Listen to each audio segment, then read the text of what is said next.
മാധ്യമപ്രവർത്തകർക്കെല്ലാം പിണറായി വിജയൻ എന്ന് പറയുന്ന രാഷ്ട്രീയ നേതാവിനോട് കടുത്ത വൈരാഗ്യവും കടുത്ത ദേഷ്യവുമാണോ? മാസ്റ്റർ, എനിക്ക് തോന്നുന്നു ഈ ചർച്ച പിണറായി വിജയൻ പറഞ്ഞ ഒരു വാചകത്തിലേക്ക്, അത് 5 പേരാണോ 6 പേരാണോ കരിങ്കൊടി കാണിച്ചതിലേക്ക് കൊണ്ടുപോകുന്നതിൽ വലിയ അർത്ഥമൊന്നുമില്ല. സമരത്തിൽ അതൊക്കെ ഉണ്ടാവും. സമരത്തിലെ SFIക്കാരെ കൊടി കാണിക്കുമ്പോഴും പോലീസിൻ്റെ നല്ല ബന്ധവസ്ഥ ഉണ്ടാവും. അപ്പോൾ സ്വാഭാവികമായിട്ട് 1-2 പേരൊക്കെ അതിനിടയിലൂടെ കയറുന്നൊക്കെയാണ് ചെയ്യുന്നത്. അതൊന്നും അല്ല ഇവിടുത്തെ പ്രധാന പ്രശ്നങ്ങൾ. അതിനു മുമ്പായിട്ട് എനിക്കൊരു വലിയ സംശയമാണ് ഈ പിണറായി വേട്ട എന്ന് പറയുന്നത്. പിണറായിയെ മാത്രമേ ഇവിടുത്തെ മാധ്യമപ്രവർത്തകർ വേട്ടയാടിയിട്ടുള്ളൂ. കാരണം മാധ്യമ പരിസരം മാറി വരുന്നുണ്ട്. അപ്പം പ്രിന്റ് മാത്രം ഉണ്ടായിരുന്നൊരു സമയത്ത് കരുണാകരനെതിരായിട്ട് എന്തുമാത്രം മാധ്യമ വേട്ട നടന്നിട്ടുണ്ട്, കുഞ്ഞാലിക്കുട്ടിക്കെതിരായിട്ട് എന്തും മാധ്യമ വേട്ട നടന്നിട്ടുണ്ട്. അത് വിഷ്വലിൻ്റെ തുടക്കമാണ്. അപ്പോൾ അതിൻ്റെ ഏറ്റവും വലിയ ചൂരും അറിഞ്ഞ ഒരാളാണ്. അദ്ദേഹത്തിൻ്റെ ഭാഗത്ത് തെറ്റുണ്ടോ ഇല്ലയോ എന്നൊന്നും അല്ല വിഷയം. അദ്ദേഹം അനുഭവിച്ചത് കഴിഞ്ഞ ഗവൺമെൻറ് സമയത്ത് ഉമ്മൻചാണ്ടി മാധ്യമങ്ങളുടെ ശകാരം അല്ലെങ്കിൽ മാധ്യമ വേട്ട എന്ന് തന്നെ പറയാവുന്ന രീതിയിൽ ഇതെന്തോ ഒരു ശ്രീ പിണറായി വിജയൻ മാത്രം മാധ്യമ വേട്ടയ്ക്ക് ഇരയായ ഒരു വ്യക്തി, ആ രീതിയിൽ അങ്ങനെ കൊണ്ടുപോയിട്ട് കാര്യമില്ല. അത് ഇപ്പം എന്താണ് ഈ പ്രതിപക്ഷത്തിലേക്ക് വന്നു കഴിയുമ്പോൾ റഹീമിനൊക്കെ അറിയാവുന്ന കാര്യം, അതായത് നമുക്കറിയാം ദൃശ്യമാധ്യമങ്ങൾക്ക്, പ്രത്യേകിച്ച് പ്രിൻറ്റിനേക്കാൾ ഉപരി ദൃശ്യമാധ്യമങ്ങൾക്ക് എസ്റ്റാബ്ലിഷ്മെൻറ്റിൻ്റെ ഭാഗമായിട്ട് നിൽക്കാൻ പറ്റത്തില്ല. കഴിഞ്ഞ തവണ ഉമ്മൻചാണ്ടിയെ മുൾമുനയിൽ നിർത്തിയ മാധ്യമപ്രവർത്തകർ തന്നെയാണ് ഇപ്പോൾ പിണറായി വിജയനെതിരായിട്ട് വിമർശനങ്ങൾ ഉന്നയിക്കുന്നത്. ദൃശ്യമാധ്യമങ്ങളാകുമ്പോൾ 24 മണിക്കൂർ റിപ്പോർട്ടിംഗ് നടക്കുന്ന ഒരു സാഹചര്യത്തിൽ ഓരോ ചെറിയ കാര്യങ്ങളും റിപ്പോർട്ട് ചെയ്യപ്പെടും. പാർട്ടിയിൽ വിഭാഗീയത വളരെ ശക്തമായിട്ട് നിൽക്കുമ്പോൾ പിണറായി വിജയനെതിരായിട്ട് VS അച്യുതാനന്ദൻ എന്ന് പറയുന്ന ഒരു വിഗ്രഹത്തെ മാർഷൽ ഒരുപക്ഷെ അംഗീകരിക്കലായിരിക്കും. ഞാൻ എൻ്റെ രാഷ്ട്രീയ പത്ര റിപ്പോർട്ടിങ്ങിൻ്റെ പാരമ്പര്യത്തിൽ എന്ന് പറയാം, വലിയ തോതിൽ പർവ്വതീകരിച്ച് സൃഷ്ടിക്കപ്പെട്ട ഒരു വിഗ്രഹമാണ് ശ്രീ VS അച്യുതാനന്ദൻ. നമുക്കറിയാം VS അച്യുതാനന്ദൻ്റെ ചരിത്രം, അദ്ദേഹത്തിൻ്റെ പഴയകാല സമരചരിത്രങ്ങളൊക്കെ അവിടെ നിൽക്കട്ടെ. സമീപകാല VSനെ നമുക്കറിയാമല്ലോ. അത് ആരാ ഉണ്ടാക്കിയത്? CPM ഒരു വിഭാഗം വളരെ ആസൂത്രിതമായിട്ട് VS എന്ന് പറയുന്ന ഒരു വിഗ്രഹത്തെ സൃഷ്ടിച്ചതാണ് പിണറായിക്കെതിരായിട്ട്. അതൊരു വേട്ടയാണോ എന്ന് പറഞ്ഞാൽ അത് പാർട്ടിയിലെ വിഭാഗീയതയുടെ ഭാഗമായിട്ട് മാധ്യമപ്രവർത്തകരിൽ ചിലരെ ഉപയോഗിച്ചു. അതുകൊണ്ട് മാധ്യമപ്രവർത്തകർ ഈ വിടുപണി ചെയ്യും എന്ന അർത്ഥം. പിന്നീട് കേരളത്തിലെ മാധ്യമപ്രവർത്തകർ ഇന്ന് അനുഭവിച്ചുകൊണ്ടിരിക്കുന്ന ഏറ്റവും വലിയ പ്രശ്നം, മനോഹരൻ പണ്ട് യൂണിയൻ്റെ നേതാവായിരുന്നു, കുഞ്ഞിക്കണ്ണൻ നേതാവായിരുന്നു. ഇപ്പോൾ യൂണിയൻ ഉണ്ടോ എന്ന് തന്നെ എനിക്ക് സംശയമാണ്. കേരളത്തിലെ കോടതികളിൽ കേരളത്തിലെ പത്രപ്രവർത്തകർ പോകാൻ പറ്റുന്നില്ല. ഈ സ്വാശ്രയ കോളേജുമായിട്ട് ബന്ധപ്പെട്ട പല കേസുകളുടെയും പല വിശദാംശങ്ങളും നമ്മുടെ മാധ്യമങ്ങളിൽ വന്നിട്ടില്ല. എന്തുകൊണ്ടാണ്? അവിടുന്ന് പത്രപ്രവർത്തകർക്ക് ആക്സസ് ഇല്ല. ഈ ഗവൺമെൻറ്, ഞാനവരെ കുറ്റപ്പെടുത്തില്ല, ഗവൺമെൻറ് കമ്മിറ്റി ഉണ്ടാക്കി, കാര്യങ്ങളുണ്ടാക്കി. ആ കമ്മിറ്റിയിൽ എന്താണ് അഭിഭാഷകർ പറഞ്ഞതെന്നറിയാമോ? മനോരമയിലും മാതൃഭൂമിയും ദേശാമേനെയൊക്കെ റെപ്രസെൻ്റ് ചെയ്ത് ആര് വന്ന് കോടതിയിൽ വരണമെന്ന് ഞങ്ങൾ തീരുമാനിക്കുന്നു, ബാർ അസോസിയേഷൻ. ഈ ഗവൺമെൻറ് ഒരു തീരുമാനം എടുത്തോ? ഞാൻ അവരെ കുറ്റം പറയില്ല. പക്ഷേ ഗവൺമെൻറ്റിൻ്റെ ഭാഗത്തു നിന്ന് ഞാൻ റഹീമുണ്ട്, മനോഹരനുണ്ട്, ഞാൻ അതിനൊരു രാഷ്ട്രീയമായിട്ടല്ല കാണുന്നത്. പക്ഷേ ഈ ഒരു വലിയ അപകടകരമായ ഒരു സാഹചര്യത്തിൽ മാധ്യമ സ്വാതന്ത്ര്യം അപകടമാകുന്ന ഒരു സാഹചര്യമാണത്. അവിടെ ആക്സസ് പോലും ഇല്ല, കടന്നു ചെന്നാൽ തല്ലും. ആ ഒരു സാഹചര്യത്തിൽ പോലും ആ ഒരു പ്രതിസന്ധി അല്ലെങ്കിൽ ആ ഒരു മഞ്ഞൊന്ന് ഒരുക്കാൻ ഈ ഗവൺമെൻറ്റിന് സാധിക്കുന്നില്ല. Shri VD Satheesan, solar case കഴിഞ്ഞ തവണ നടക്കുന്ന സമയത്ത് മാധ്യമപ്രവർത്തകർ തുടർച്ചയായിട്ട് മുഖ്യമന്ത്രി ഉമ്മൻചാണ്ടിയുടെ പ്രതികരണം എടുക്കുവാൻ വേണ്ടി ശ്രമിച്ചിരുന്നു. അന്ന് മുഖ്യമന്ത്രി ഉമ്മൻചാണ്ടി പറഞ്ഞത് എപ്പോഴും ഞാൻ പോകുന്നിടത്തെല്ലാം ഈ കോലും വെച്ച് എൻ്റെ മുന്നിൽ വന്ന് നിൽക്കരുത് എന്ന് മുഖ്യമന്ത്രി ആയിരിക്കുന്ന സമയത്ത് ഉമ്മൻചാണ്ടി പറഞ്ഞിരുന്നു. അതായത് പിണറായി വിജയൻ മാത്രമല്ല, കേരളം ഭരിച്ചിട്ടുള്ള മുഖ്യമന്ത്രിമാർ പലർക്കും അവർക്ക് ഉത്തരം മുട്ടുന്ന കാര്യങ്ങൾ വരുമ്പോൾ, അവർക്ക് അലോസരമുണ്ടാക്കുന്ന കാര്യങ്ങൾ വരുമ്പോൾ അവരിതിനകത്ത് മാറ്റി പറയുന്ന ഒരു സ്വഭാവമുണ്ട്. അതുതന്നെയല്ലേ ശ്രീ പിണറായി വിജയനും മാധ്യമപ്രവർത്തകരോട് അല്ലെങ്കിൽ അദ്ദേഹത്തിൻ്റെ രാഷ്ട്രീയ സമീപനത്തിനും വരുന്നത്? ഞാനതിന് മറുപടി പറയാൻ മുമ്പ് ശ്രീ റഹീം പറഞ്ഞ 1-2 കാര്യങ്ങളുണ്ട്. ഈ 5 പേരുടെ കാര്യം പറഞ്ഞു. എത്രയോ സംഭവങ്ങൾ കേരളത്തിൽ SFIയും DYFIയും നടത്തിയ സമരത്തെ കാണിക്കാൻ പറ്റും. 25 കൊല്ലം മുമ്പ് ശ്രീ കരുണാകരനെ ഹോട്ടൽ അബാദ് പ്ലാസയിൽ MG റോഡിൽ തടഞ്ഞത് ഇന്നത്തെ CPM ജില്ലാ സെക്രട്ടറി രാജീവ് അടക്കം 4 പേരാണ്. 5 പേരില്ലാന്ന്, ഇപ്പം 5 പേരുണ്ടായിരുന്നു, 4 പേരാണ് തടഞ്ഞത്. AK ആന്റണി മുഖ്യമന്ത്രിയായിരിക്കുമ്പോൾ SFI നടത്തിയ DYFI നടത്തിയ സ്വാശ്രയ സമരത്തിൽ ഇതൊന്നും അറിയാതെ വെളുപ്പാങ്കാലത്ത് ട്രെയിനിൽ കോഴിക്കോട് റെയിൽവേ സ്റ്റേഷനിൽ ഇറങ്ങിയ അന്നത്തെ ടൂറിസം മന്ത്രി പ്രൊഫസർ KV തോമസിൻ്റെ തലയിൽ കരിയോയിൽ ഒഴിച്ചത് 2 പേരാണ്. എന്തെല്ലാം സമരം നടത്തിയ ആളുകളാണ് റഹീമിൻ്റെ പിന്മുറക്കാർ.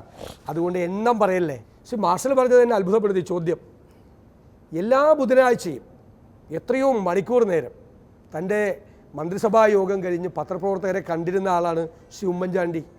എവിടെ വെച്ചും അദ്ദേഹം ഏത് ചോദ്യത്തിനും ഉത്തരം പറയുമായിരുന്ന ഒരാളാണ്. ഞങ്ങളുടെ ഗവൺമെൻറ് ഉണ്ടായിരുന്ന കാലത്ത് ഹൈക്കോടതിയിൽ ജഡ്ജി ബെഞ്ചിലിരുന്ന് പറയുന്ന ചില കമൻറ്റുകൾ ആ കമൻറ്റുകൾ പിറ്റേ ദിവസത്തെ ബാനർ ഹെഡാണ്. അതേ സമയത്ത് ചാനലുകളിൽ സ്ക്രോൾ ചെയ്ത് ബ്രേക്കിംഗ് ന്യൂസായിട്ട് വരും ചില വിമർശനങ്ങളെല്ലാം. ഇപ്പോൾ ആ വിമർശനങ്ങളൊന്നും വരാതിരിക്കുന്നതിന് വേണ്ടി കോടതിയിലേക്ക് മാധ്യമപ്രവർത്തകരെ കയറ്റുന്നില്ല. ബുധനാഴ്ച പത്രപ്രവർത്തകരെ കാണുന്നില്ല. റൈറ്റ് ടു ഇൻഫർമേഷൻ ആക്ട് വഴി മന്ത്രിസഭാ യോഗത്തിൻ്റെ തീരുമാനങ്ങൾ എടുക്കാൻ ഉള്ള അവകാശത്തെ ഹൈക്കോടതിയിൽ സർക്കാർ ചോദ്യം ചെയ്തിരിക്കുന്നു. A Russian bear behind iron screen എന്ന് പറയുന്ന സ്റ്റാലിൻ്റെ കാലത്തൊരു വലിയ റഷ്യൻ പ്രയോഗമുണ്ട്. ആ ഇരുമ്പ് മറയിലെ റഷ്യൻ കരടിയുടെ കാലം കഴിഞ്ഞു. ഇങ്ങനെ ഏതെങ്കിലും ചാനലുകൾ വാടകയ്ക്കെടുക്കുമോ അല്ലെങ്കിൽ ചാനലുകളെ നിങ്ങൾ അറിയിക്കുമോ? മുഖ്യമന്ത്രി പറയുന്ന തരത്തിലേക്കുള്ള ഒരു സാഹചര്യം ഉണ്ടായിട്ടുണ്ടായിരുന്നു അവിടെ? അവിടെ ഒരു പ്രൊട്ടസ്റ്റ് നടക്കുകയാണ്. യൂത്ത് കോൺഗ്രസിൻ്റെ വലിയ പ്രൊട്ടസ്റ്റ് നടക്കുന്നു. അതിന് 100 മീറ്റർ മാറി ഉള്ള സ്ഥലത്താണ് ഞങ്ങൾ കരിങ്കൊടി കാണിക്കാൻ നിൽക്കുന്നത്. വളരെ ശക്തമായ പോലീസ് പ്രൊട്ടക്ഷൻ ഉള്ള ഒരു സ്ഥലത്താണ്. അങ്ങനെ ഒരു സ്ഥലത്ത് പോയി കരിങ്കൊടി കാണിക്കുമ്പോൾ കോമൺ സെൻസുള്ള ഏതൊരാൾക്കും മനസ്സിലാവും അവിടെ ആളിൻ്റെ എണ്ണം കൂട്ടിക്കഴിഞ്ഞാൽ പോലീസ് വന്ന് എൻക്വയറി ചെയ്യും. എന്തിനാണ് ഇവിടെ നിൽക്കുന്നത്? ഞങ്ങൾ കരിങ്കൊടിയായിട്ടാണ് നിൽക്കുന്നത്. കരിങ്കൊടിയായിട്ട് നിൽക്കുകയാണെങ്കിൽ കാണിക്കുന്നതിന് മുമ്പായിട്ട് ഞങ്ങൾ അറസ്റ്റ് ചെയ്ത് നിൽക്കും. അങ്ങനത്തെ ഒരു സാഹചര്യത്തിലാണ് ആളെണ്ണത്തിനെ കുറച്ചുകൊണ്ട് ഞങ്ങളവിടെ സമരം നടത്താൻ തീരുമാനിക്കുന്നത്. നിങ്ങൾ മുഖ്യമന്ത്രിയെ കരിങ്കൊടി കാണിക്കുമെന്നോ വഴിയിൽ തടയുമെന്നോ ഒരു പ്രസ്താവന പോലും ഇറക്കാതെ ഒരു ഗൊറില്ല അറ്റാക്കാണ് നടത്തുക എന്നുള്ളൊരു ആക്ഷേപം ഇല്ലേ അതിനകത്ത്? തീർച്ചയായിട്ടും അതിനകത്ത് ഞാൻ വിശ്വസിക്കുന്നത് ഞങ്ങളൊരു തീരുമാനം, അന്ന് രാവിലെയാണ് ഞങ്ങൾ ആ തീരുമാനം എടുക്കുന്നത്. ഒരു തീരുമാനം എടുത്തു കഴിഞ്ഞാൽ അത് എത്ര പെട്ടെന്ന് ഇംപ്ലിമെൻറ്റ് ചെയ്യാൻ കഴിയുമോ അതാണ് വിജയം എന്നാണ് ഞങ്ങൾ തീരുമാനിക്കുന്നത്. ഇനി നോട്ടീസ് കാണിക്കണമെന്നുണ്ട് എങ്കിൽ അടുത്ത സമരമാവട്ടെ. അങ്ങനെ ഒരു സാഹചര്യം വരുമ്പോൾ നോട്ടീസ് കാണിച്ചിട്ട് കാണിക്കാം. അതിന് ഞങ്ങൾ റെഡിയാണ്. ഞങ്ങൾ ഏത് സാഹചര്യത്തിലാണ് മാധ്യമങ്ങൾ വാടകയ്ക്കെടുത്ത വ്യക്തികളാകുന്നത് എന്ന് അദ്ദേഹം ഇതുവരെ വിശദീകരിച്ചിട്ടില്ല. പിന്നെ അദ്ദേഹം പറയുന്നു ഇത് അദ്ദേഹത്തിൻ്റെ തോന്നലാണ് എന്ന്. അദ്ദേഹത്തിൻ്റെ ആദ്യത്തെ തോന്നൽ 2 പേര് ചേർന്ന് നിന്നാണ് കരിങ്കൊടി കാണിച്ചത് എന്നാണ് അദ്ദേഹം പറയുന്നത്. അത് എത്ര പേരാണ് എന്ന് വ്യക്തമായിട്ടുണ്ട്. ഇങ്ങനെ തോന്നലുകളുടെ ലോകത്ത് ജീവിക്കുന്ന ഒരു മുഖ്യമന്ത്രിയാണോ നമുക്ക് ആവശ്യമുള്ളത് എന്ന് നമ്മൾ ചിന്തിക്കുന്നത്. ഈ സർക്കാരിന് മാധ്യമപ്രവർത്തകരുള്ള നിലപാട് മാധ്യമ സ്വാതന്ത്ര്യത്തെ ഹനിക്കുന്ന ഒരു തരത്തിലുമില്ല.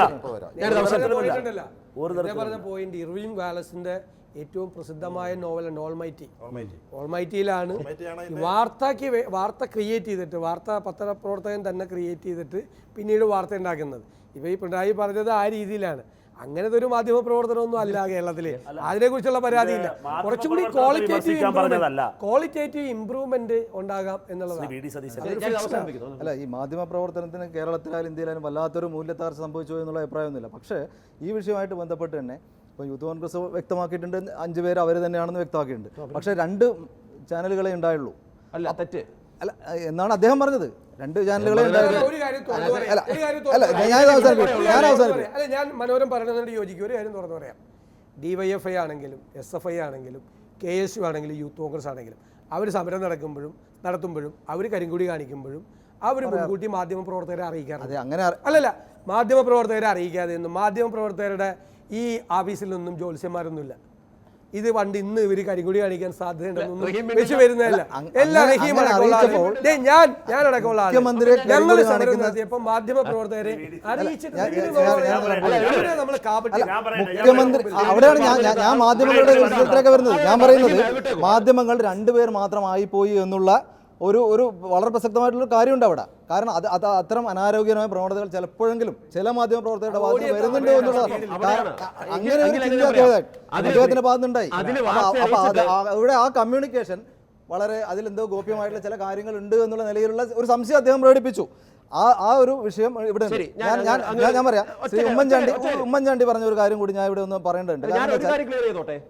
അങ്ങനെയാണെന്നുണ്ടെങ്കിൽ ഏതെങ്കിലും ഒരു വാർത്ത, ഒരു സംഭവം നടക്കാൻ പോകും നമ്മൾ അറിഞ്ഞാൽ നമ്മൾ ബാക്കി എല്ലാവരെയും അറിയിച്ചിട്ട് പോണോ? അല്ലെ എന്നൊന്നും ഞാൻ പറയുന്നില്ല. പക്ഷേ സാധ്യമല്ലല്ലോ. ദൃശ്യമാധ്യമ മുഴുവൻ ദൃശ്യമാധ്യമ പ്രവർത്തകരും അത് യൂത്ത് കോൺഗ്രസിന്റെ കാര്യത്തിൽ യൂത്ത് കോൺഗ്രസിന് ജാമ്യം നൽകി. പക്ഷെ മാധ്യമ പ്രവർത്തകന്മാർ വാടകക്കാളെ കൊണ്ടുവന്നു എന്നുള്ള ആ ഒരു പ്രസ്താവന ഇപ്പോൾ നിലനിൽക്കുകയാണ്. അത് തിരുത്തിയിട്ടില്ല. ഈ ചർച്ച ഇവിടെ അവസാനിപ്പിക്കുന്നു. അടുത്ത ആഴ്ച മറ്റൊരു വിഷയമായി കാണാം. നല്ല നമസ്കാരം.